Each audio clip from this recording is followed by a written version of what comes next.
next year. Waiting for next year.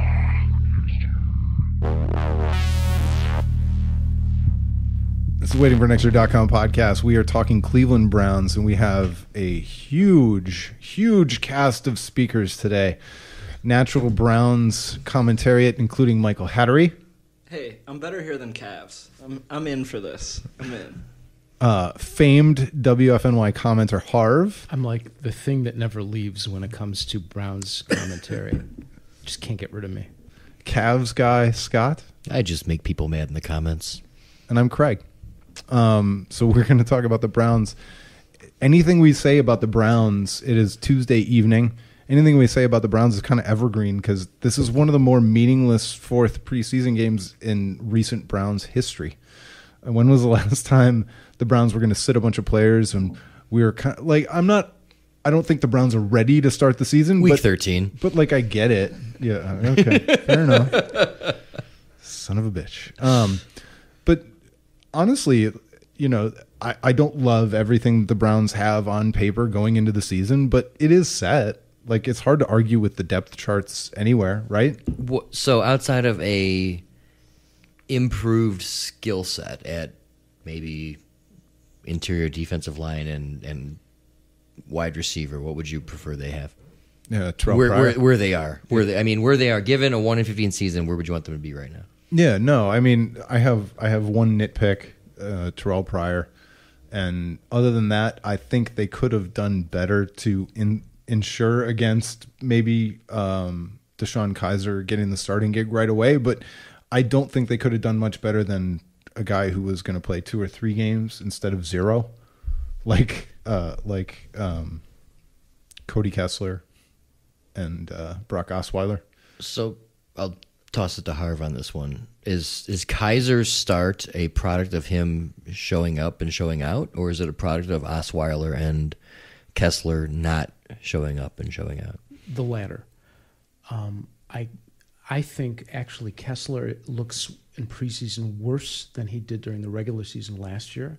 I think the beating he took had. Why are you? Oh, I'm sorry. Check. There you go. Well, yeah. I'm not going to repeat everything again. I think Kessler looks worse than he did last year during the regular season. I think he had the snot beat out of him as a matter of design because of their teardown last year. And it must be really hard to get a minimally competent quarterback to get beat up for a couple games because they don't have one. I mean, Osweiler, you were always ragging on Osweiler, and I told you our last podcast I had never seen him really. I hadn't really paid close attention. He's pretty horrible.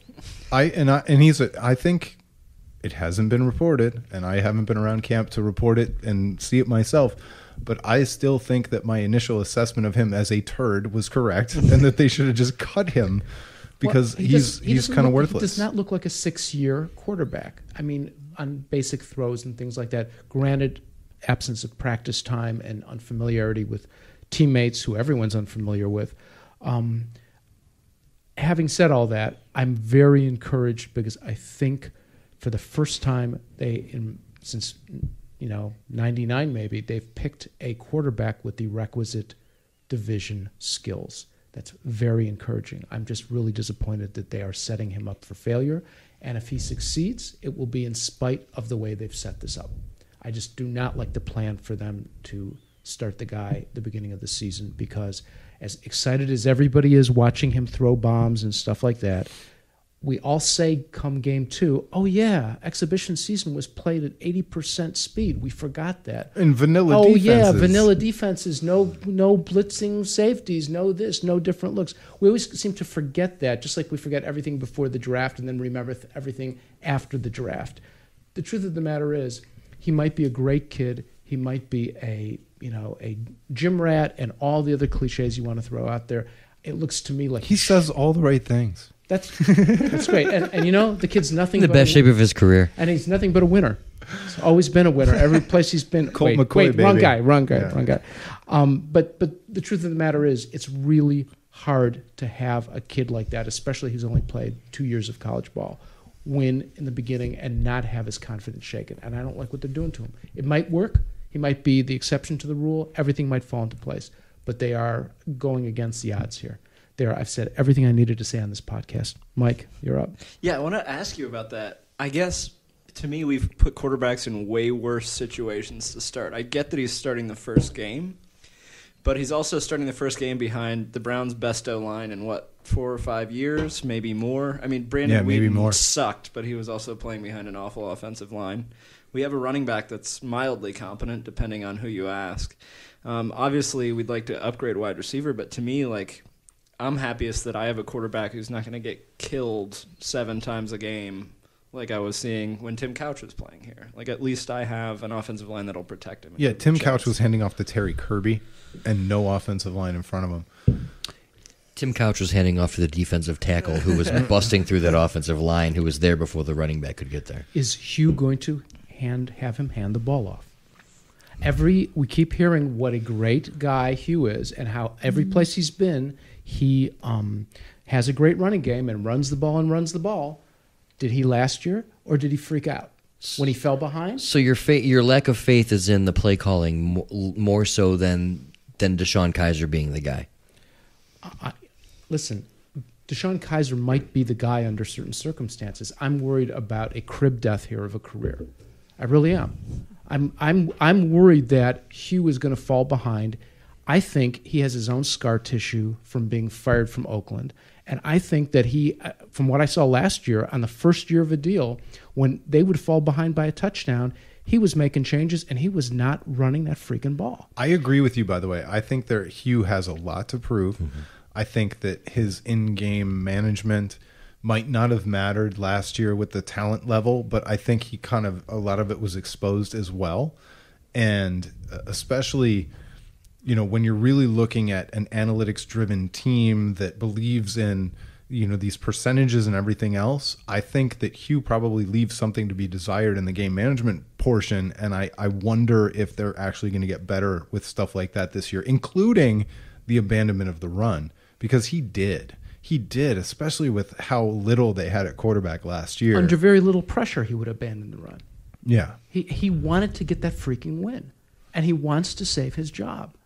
And I mean, he's typical offensive guy. He's not a head coach. He is an offensive coordinator with the head coach title, and he wants and that's not necessarily a criticism, by the way. Mike McCarthy's the same way. It's just a statement of fact. Just like Mike Pettin. Mm-hmm. Mike Pettin was a bad head coach, but whatever he was a defensive coordinator who had the title. Mm-hmm. Some guys are pure head coaches. Belichick has become a pure head coach. He's not just a defensive guy. So you say that about you. And just for the listener standpoint, I don't think it's a pejorative. I think it's more common in the NFL than it isn't. I think the Ryans were defensive guys who just happened to be head coaches. Mike Tomlin was a special teams guy, right? So he's kind of superseded that, right. But he's more defensive. As was the Ravens guy, Harbaugh was a special teams guy. And you could have asked me; I wouldn't have been able to tell you what Harbaugh was before he was the Ravens head coach. But, both of them were. But I believe you. I have credibility in this room, if no place else. It's funny though, because there aren't a lot of offensive coordinators who become head coaches. It is predominantly a defensive, and I don't know why that is, but if you look at the next great coordinators to become head coaches, they're more often than not defensive guys. I mean, think of Matt Patricia last year with New England, who was the guy who was supposed to get a head coaching job who didn't. But you have to get to a Super Bowl like Kyle Shanahan to once again get a head coaching nod. I guess Matt Patricia was the hot pick because he looked like Captain Caveman. He's awesome. He's a savant. I still think he is awesome. And if we're gonna go and have a beer with somebody after a game, I would want it to be Matt Patricia. But at the end of the day, sounds like you're voting for president. The guy I would have a beer with. Yeah.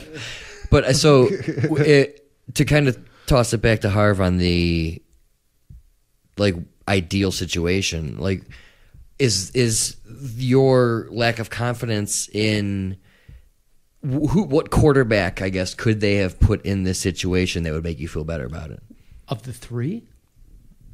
of any available quarterback to, if it was In- in Deshaun the- Watson, if it was, I mean, pick any. Is this the Colin Kaepernick conversation? No, not at all. I mean, it could be if Kaepernick's the guy, that's fine. I mean, whoever between the end of last year and this year, what would make you feel better about where things are going? Who was last year's pinata? What's the guy's name? Josh McCown. Josh McCown. The New York Jets starting quarterback. Yeah, by the right. way. The Jets have stolen our game plan to the number one pick. I would have signed McCown for another year, and I would have made him, because he has no common sense. He can take a punch.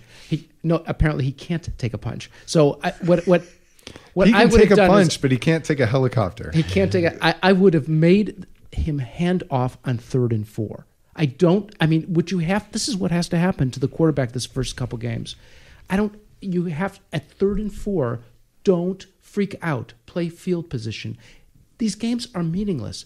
They ain't going to win these freaking games. Protect your kid. Protect whoever it is. Give your team some heart. Don't go run the freaking ball. I'm old enough to remember 1985, and that's what Marty did with Bernie, and it worked beautifully. He had a decent offensive line, although it was aging sort of. He had a couple of real young guys who could run the freaking ball. But one of the reasons they could run the freaking ball is they ran the ball. In order to run the ball, you have to run the ball. I mean, it seems like you don't just try to fool everybody by, okay, 1st and 10, we're going to throw it because they're all expecting the run, and then you either complete it or you get 3 yards. This was Pat Shurmur, by the way. Pat Shurmur he'd be like, they're expecting the run. I'm going to pass it. Now they're expecting the run. I'm going to pass it. No, they're expecting the run. I'm going to pass it. Right. You have to have West Coast, baby. You have to have some 3 and outs, yes, where when they do pass the ball, the kid has somewhat of a clean pocket. He doesn't have receivers. He doesn't have a single guy that appears to know where to be at the right time. He doesn't have any. He needs route runners. You're ticked about Pryor. I know you're ticked about Pryor. Horrible route runner. It would be nice to have Pryor, but Pryor couldn't run a route. You're right, and he would not have helped this kid except on a broken play. Pryor didn't really run routes. So what about Andrew Hawkins? He retired outside, but he was concussed a bunch of times. But you know what I mean? But like, I would have been fine with Hawkins. Britt doesn't look like he gives a. Am I allowed to swear on this thing? Yeah, you say whatever. He doesn't give a shit. He's just dripping with Dwayne Bowe. He's dripping. He's got his money, and he's really happy. I'm sorry if he's your friend. No, he's not my friend. I do think Dwayne is the poster boy of not giving a shit. And Britt might be smart enough that he's holding back a little bit. However, his career path seems to indicate he wasn't given the guarantees that Dwayne was. I mean, there's a lot of things that not many guys go full bow. Right. The full bow flex. Yeah. No, but Britt has a history of being up and down, caring, and let's just say not caring so much. Last year, miraculously enough, coincidentally enough, during a contract year, he seemed to care. And he was like catching the ball and he was running routes. You need a guy who's reliable. For this quarterback is learning where he's supposed to throw the ball, at what time, where, and exactly when. You don't have a single receiver who can help him. You don't have an experienced tight end that could help him. You're not a fan of Corey Coleman? No. No. Not yet. But I mean, have you given up on him, or no, but he seems to have hands, as he showed in the last exhibition game. What was he advertised to be? He was advertised to be a guy who could break a quick route and take a little slant and go. He was a touchdown maker. That's what Hugh said. He could score touchdowns from anywhere on the field. Have you seen him not get a touchdown after catching a short pass because he stumbled? He doesn't know where he's going. He seems to have hands. Maybe he has some guts. He seems to be an immature kid. I will say this about Corey Coleman. He came from a system where he wasn't expected to do all these professional things. And I think that he deserves a chance to become that guy, not just after 1 year, but I agree he hasn't shown it yet. He's going to get that chance. But I think he can. He's going to get that chance. I mean, as long as Sashi is still in charge here, he's not going to give up on his guy. And he deserves that chance. Is he there now? You need a receiver or a couple of them that will be a safety valve for a rookie quarterback that doesn't know what he's doing. No, for sure. But I mean, and I'm not, and Corey's not a friend of mine either. But who is your friend on the team? I know you know. I have none at this point. Seth DeValve. Seth- Princeton. You're a grad. DeValve guy. Since Josh Cribbs has left, I have no contacts on the team. But I think Corey Coleman's played what, 8 games as a professional, 9 maybe. I don't know what his games played were. Availability is ability. Yeah, but broken hands aren't. What you about know, it's what about hamstrings that have existed since college? Yeah, but has he not played because of hamstrings, or has he not played because of a broken He hasn't hand? played because of hamstrings. But the point is that you need 3 years on a receiver. Yeah, I just you, think- you I really think do. it'd be But the easy to point is that the shortchange. Browns, no, the Browns know. How many years on a GM? The Browns. How many years on a running The Browns back? know this, and the fact that the best that they could do was whatever fluff is behind Kenny Britt on the depth chart, and Kenny Britt is an indictment, an absolute indictment. And the fact that they didn't go find a couple more professional route runner, serviceable receivers for their rookie quarterback is inexcusable. So I'm with you. I'm just not willing to give up on Corey Coleman after such a small sample. That's all. I'm just expressing a strong opinion in too strong a way. I'm not giving up on him. I want him to do. In my heart, I'm Yeah. dying for him to be the guy. But the real thing is that if I think the Browns are better this year. I like what they did in the draft, me but too. if you're nitpicking them, especially considering what ended up happening at quarterback, they failed in their plan. They did well with the offensive line, but they failed in terms of getting a couple receivers. Do you feel like Gary Barnidge would be nice as Yes. a safety blanket for DeShone Kizer? He's still not on the team. That's so strange. It's It's his is he notorious. bad? It's his Is he- notorious bad attitude and awful locker room presence. No. But I mean, you say that tongue in cheek. But if you take that into account and factor in that he's still not on an NFL team, I think he would have been sitting during the national anthem, and that's why he's not on a team. He does like charity work in Africa and he stuff like that. could have did Well, the good Deion thing- Waiters go in the locker room to the national Good thing the anthem. Browns avoided that by getting rid of Barnett. But you know what I mean? Like there's more to that, right? Yeah, to me that's really interesting. Gary Barnidge isn't being blackballed from the and NFL. I also felt like Gary Barnidge. I felt like that cut made more sense if they. Oh, I'm sorry. Into the mic. Do I need to be closer? No, you're good. You were Is that- just you got- talking to the mic stand. Okay. Yeah, there you go. No, I think the Gary Barnidge cut makes more sense if you think you're starting with like a veteran quarterback. I think Gary Barnidge is kind of useful if you need somebody like as a blocking tight end who can run routes and be a little comfortable. And maybe he sucks now. Like last year he was immobile, he has injury history, that's fine. David he caught a Njoku- ball with his taint, though. I Maybe- mean, That was It's in true. his one career year. that was You his know, taint. How many balls have you caught with your taint, Harv? You have no idea. You don't know me, pal. I practiced Put that in the show notes.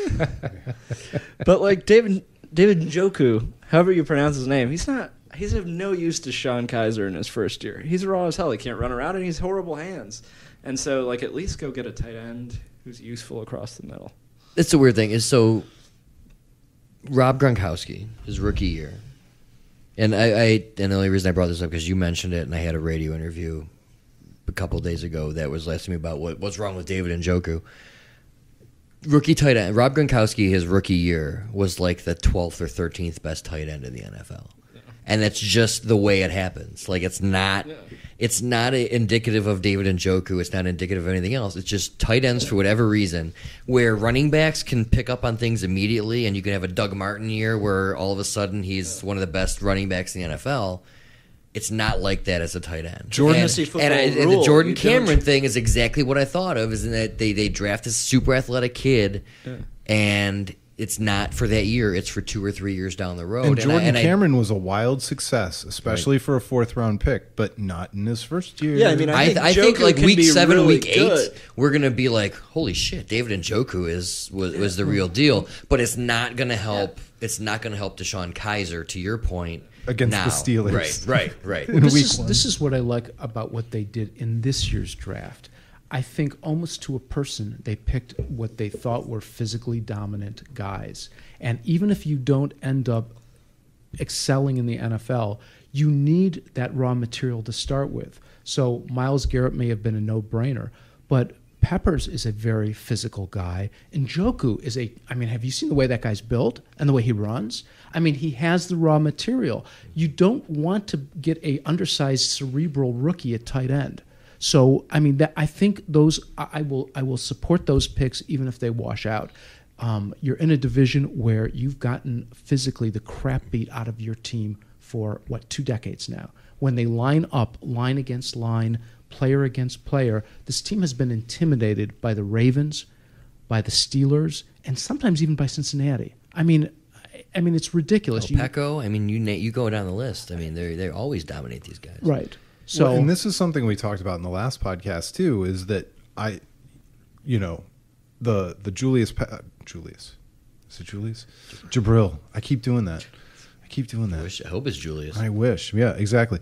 The Jabrill Peppers pick is very interesting in that he fell so far. Like, he had so much ability on a field to impact the field, and yet, is it just like the lack of creativity of coordinators that people don't fit in a box? So I can't 100% that. There's not many Greg Williamses, and it's not necessarily a bad thing, because I mean, he was without a job, right? I mean, he was. Yeah. It was, he wasn't exactly he's the defensive coordinator to be, but you look at his scheme and you look at the way the NFL is going, whether it's Seattle, you list a bunch of teams who can put safeties at linebackers or cornerbacks at safety or whomever, however that works. And I think Greg Williams wants to keep his stars on the field and is not going to succumb to any sort of package or whatever the other team is going to be. That's why you have him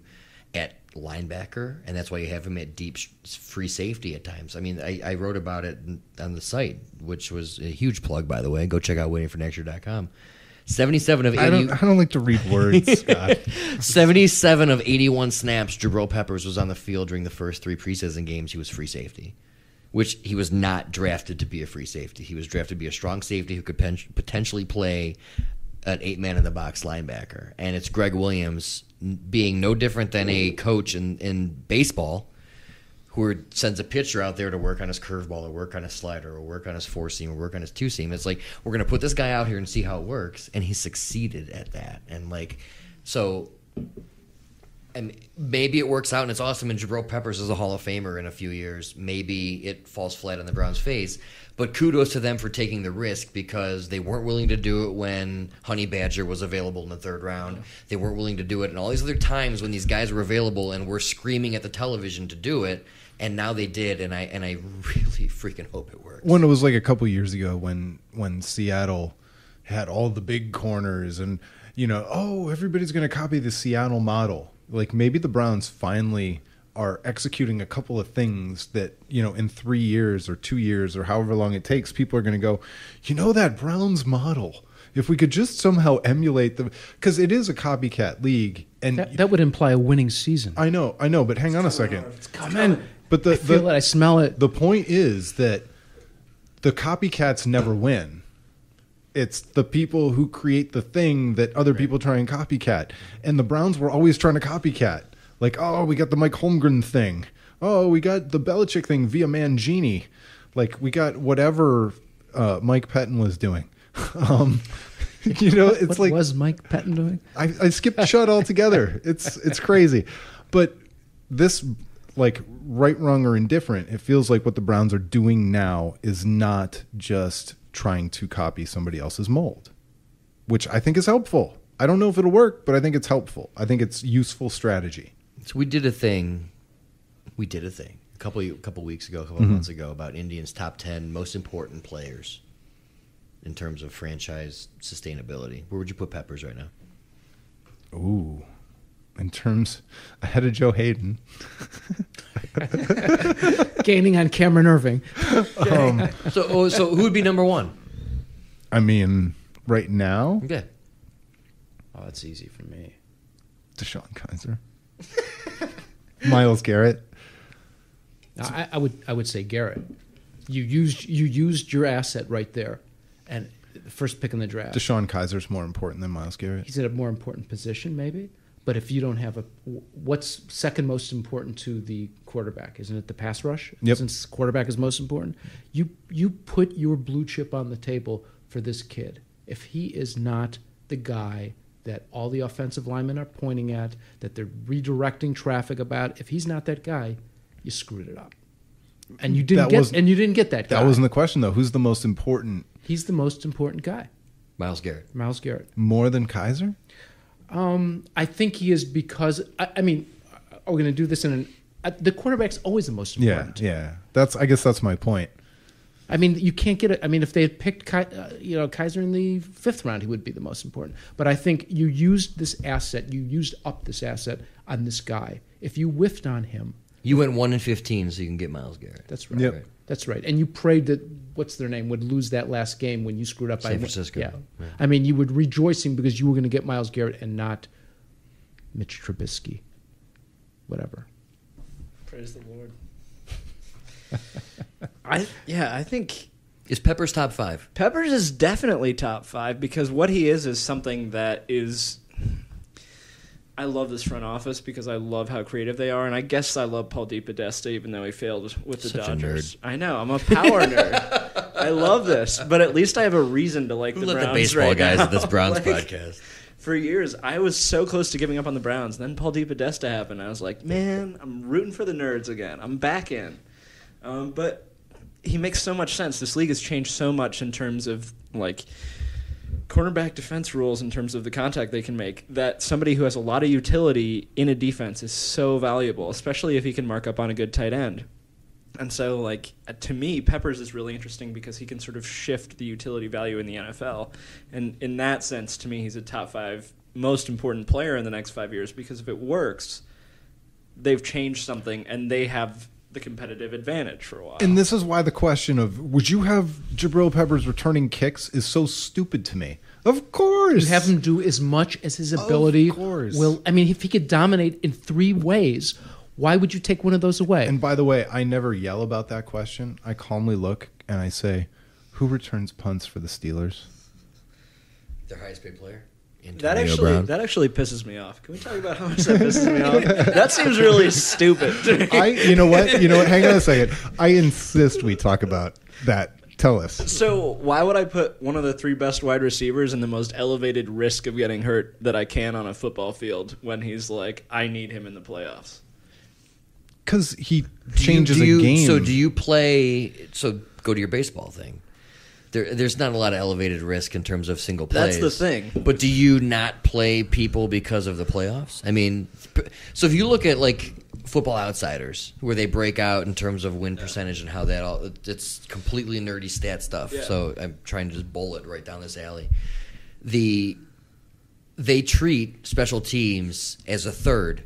Yeah. Just like it's field offense is a position. third, special teams is a third, defense is a third. So if you had like Philadelphia last year, their record wasn't what it was because of Carson Wentz. Their record was because they had the second best special teams unit in the NFL. Yeah, field position is a huge asset, and I'm not demeaning that. But my point is, especially with the way that Bell doesn't stay on the field in Pittsburgh, if I have one of the 3 best wide receivers in football, I just think it's so different than baseball in that the injury risk is so elevated for punts. I mean, we basically have eliminated returning kickoffs because of the danger involved in high-velocity players running in both directions. That's Punts- a decision-making thing.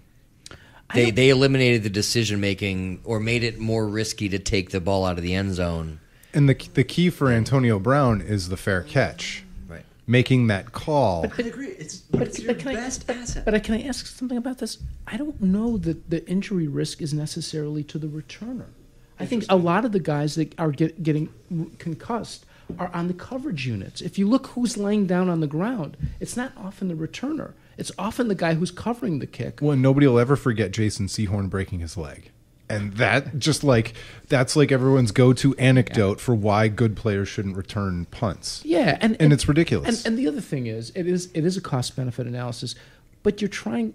This may sound stupid. You're trying to set a team culture that is competitive. These guys, Peppers, Josh Cribbs, they want the freaking ball. They seek the contact. I'm probably the most sensitive person in this room about the concussion, the head injuries and all this kind of stuff, the CTE. But the players want a ball.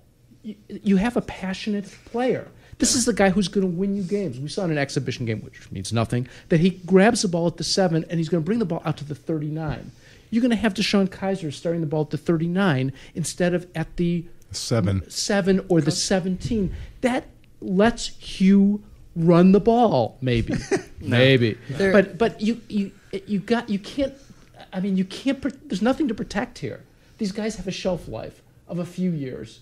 4 years on the average. Some of these guys are incredible, and they go for 12, and they're freaks of nature. Clay Matthews played for almost 20. They're going to do what they're going to do. I think So why not protect them as much as you possibly can at the margins? If you're investing in a long-term extension for Antonio Brown, so you don't play why not protect it? You don't let Peppers cover the kicks. Peppers isn't Antonio Brown. So Peppers can do whatever the hell he He's wants. He's not Antonio Brown. He's going to be one of the best athletes on your team. Yeah. I mean, Antonio Brown's one of the 10 best players in football. He's just been extended. I just think there has to be some interest in protecting that asset if you've just extended him. Well, but what's the proof that they're not protecting him? I think there's an elevated risk. I'd have to look at it for the punt returner, but if it's a 5 to 10% elevated risk, it's just a gamble I don't want to make when I've invested in him for the next 4 or 5 years. And I do think that there's probably a time period where he stops being the primary returner, and maybe it's this year. But part of what makes him one of the 10 best players in the league is what he does on punt returns. So that's part of his game. I think that's part of the overall. I think that's part of his overall value package. Putting Tyreek Hill at return. Isn't he a different level wide receiver than Antonio Brown? Antonio Brown's who do you have better than, I guess? Tyreek Hill's our number one. Yeah, but I mean, who? They got rid of Jeremy Maclin because of Tyreek him. Hill is someone who's fully driven by his speed asset, whereas Brown can go over the top, he can go across the middle, he's great in the red zone to an extent that Tyreek Hill isn't. I'd argue going across the middle is much more risk than returning a punt. That's fair, and we can talk about that. But I think Tyreek Hill has a really different game set with big burst speed that Brown doesn't quite have as much of. And so, it's more optimal for him. But I mean, it's my point is, just number ones across the board, right? Do you? Yeah. I mean, if you have really, really good return guys who just happen to be really good receivers or running backs at the same time, do you not do that? Because I think running backs I'm different on too. Because I mean, there's obviously a cost. They're fungible as hell. I'll run a running back into the ground. He can return kicks. So cornerbacks, or wide receivers, DBs, I guess would be. I protect them more because I also think that's where. I think they're a much more valuable asset than a running back, even if they're an equivalent skill level to a running back in how the NFL's played now. Yeah, I don't know.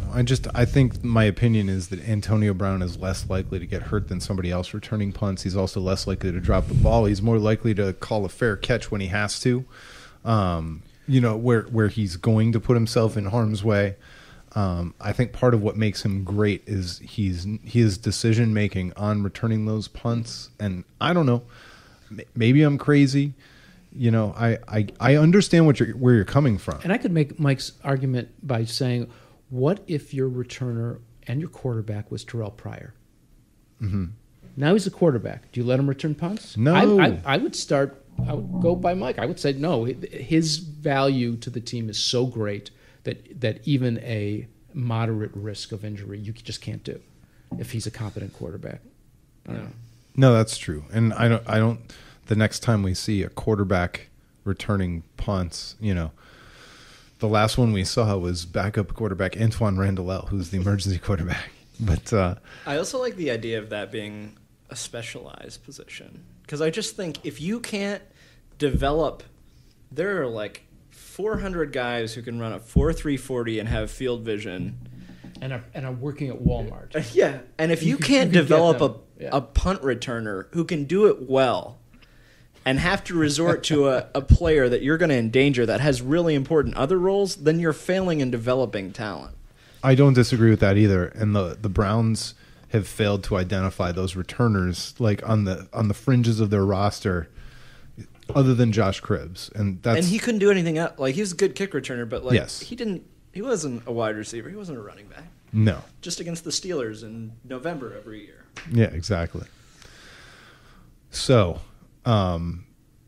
is there anything else to? I mean, we're just biding our time now until the over/under is 4.5. Is it 4.5? Over or under? I mean, I have a tough time betting unders. but I would bet the under on this Browns team. I wouldn't be shocked to lose. I wouldn't be shocked to lose the bet, but I would have to bet under. I think that's a perfect over-under, by the way. 4.5 is perfect. I'm going under. But that doesn't mean I'm not going to enjoy them. Yeah, I don't think the season's going to be a disaster, even as I say that. I won't be as mad as I was. I mean, I was pretty salty it's last year. It's going to be really fun to watch this defense, I think. So they can get Baltimore without Flacco. They can get. I don't know that. I'm saying early on. So if you look at the first 4 or 5 weeks, with DeShone Kizer starting, they could get Baltimore. No, but I'm giving you who they're playing early on. I right. mean, so I'm not trying to sell you on this. I'm just trying to provide context into what's going on. So Baltimore without Flacco, Indianapolis with Scott Tolzien instead of Andrew Luck. True story. Right.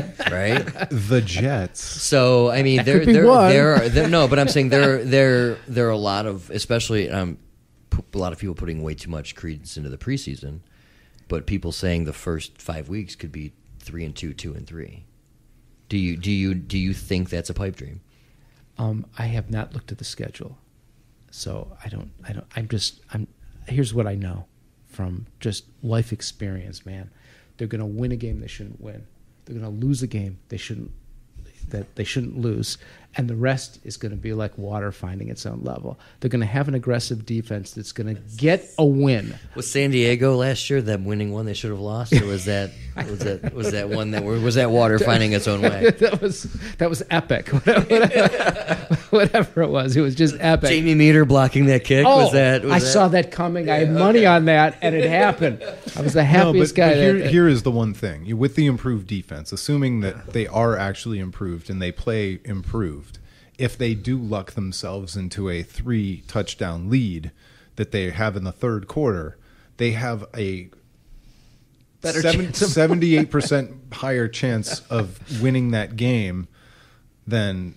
I mean, they had to be historically unlucky in terms of like the kicking game and whatever else to go winless as long as they did last year. So to think that they could get to, I don't know that they can get. It was by design, dude. It was by design. Hang on. Cody Parkey missing those kicks was not by design. Cody Parkey, you just said the reason it was by design. Why was them bringing in Cody Parkey? Why was he there? A normal, average, run-of-the-mill NFL kicker would have won those games. I'm not saying they were trying to. It was a tear down. Tear downs tear down.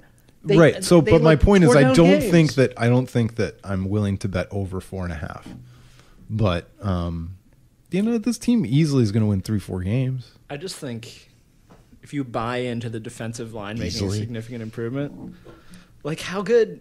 I just remember I've watched so many games where Brandon Weeden was dropping back against an actual pass rush, and I was like, there's no way they win this game. And now the Browns might actually have a pass rush against Scott Tolzien, against the Ravens without Flacco. Like, those become more interesting in that I think you can force things there. Yeah. Mm-hmm. He might die ultimately. So how poetic would that be if the Browns ended Josh McCown? His life? No, his career. That's morbid, Scott. Scott is going to create a haiku based upon that. Helmet spinning. What are the forever? He doesn't retire. What are the Vegas lines on death for Josh McCown? Because I'm more likely to win that than I am the Browns over. So I'll put it this way: they're the over. I am a huge pessimist when it comes to anything Browns related. I mean, anyone in the Slack channels for WFNY will know. Anyone in the comments or who reads my stuff will know. This is the most, and it's not hate. It's not just realism. It's not. This is the most optimistic I've been on the Browns in a very long time. Same. And it's there's some coaching, but a lot of it comes down to the plan that I feel they have in place in terms of and the people and finally hitting on first and second round draft picks. I mean, think of our headlines today at the site. It was Joe Hayden shopped for trades, Cam Irving shopped for trades. I mean, all these first round draft picks who were picked at some point shopped for trades, and you finally have 22, 23, 24-year-old kids, however you want to call them, right? What do you want? You can decide, kids or men? You guys are all kids to me. So. Yeah. So kids making the production, and not only do I feel the Browns are heading in the right direction, and don't get me wrong, I hate everything they're doing in terms of disseminating and information and the way they go about doing things, and I finally give Hue credit for making the right decision in terms of the quarterback, because he could have easily done we're going to go with the veteran because we feel and we want to give him time and all this rhetoric. After tossing my coin. Yeah, you know what I mean? And like Kizer, he literally had no choice but to go with DeShone Kizer. And I don't know if he wanted to go to DeShone Kizer. I don't know if anyone wanted to go with DeShone Kizer, but he made the right choice, and I just feel like a lot of that kind of stuff makes me have a lot more confidence in the way this team is heading. And I think they might win a game they're supposed to lose. They might lose a game they're supposed to win. But this is the first time in easily 3 or 4 years I feel they're going to win more than 4 games. Because it looks like they're becoming competent at player evaluation. Right. And that is the lifeblood of any team. Mm-hmm. And when you pick Johnny Manziel and Cameron Irving and Justin Gilbert and all those guys who just simply couldn't play, you can't. I mean, you're going nowhere. It looks like they just picked a bunch of first and second rounders who have the physical talent to play. Right. And some are going to wash out because they're knuckleheads, and there's going to be some that come up because they're smarter and they overcome whatever physical, deficiencies they have. But this is the first time I could say that since they came back in '99. I haven't seen that before in any draft. 2007 was a fluke, right? I mean, when they won 10 games, it was like they came out of nowhere. Well, they also had a really easy schedule that year, and then when it came down to crunch time, when it mattered, Anderson choked. Right. He wasn't a good player. Well, let's talk about that for a second, because I think it ties back to what the Browns did this offseason with Kizer starting. Is that if you were going to design an offense and a roster that would allow an inexperienced quarterback to succeed, it would include Joe Juravicius, Braylon Edwards, and Kellen Winslow. Especially Joe Juravicius. That is the prototype guy you need for DeShone Kizer. And this team, but that was Heartline, right?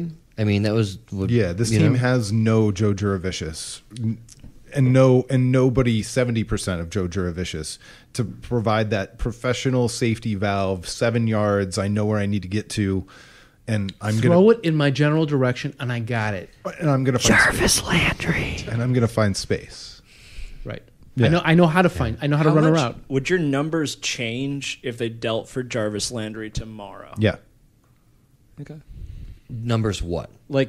Would you go the over? The over under. Oh, for sure. The over under would the change. number have to be that you would go under? The over under would change. I wouldn't be able to bet it anymore. It would go to 5.5 for sure. Would you go over on 5.5, or would you go under? I would go under again. Yeah. Okay.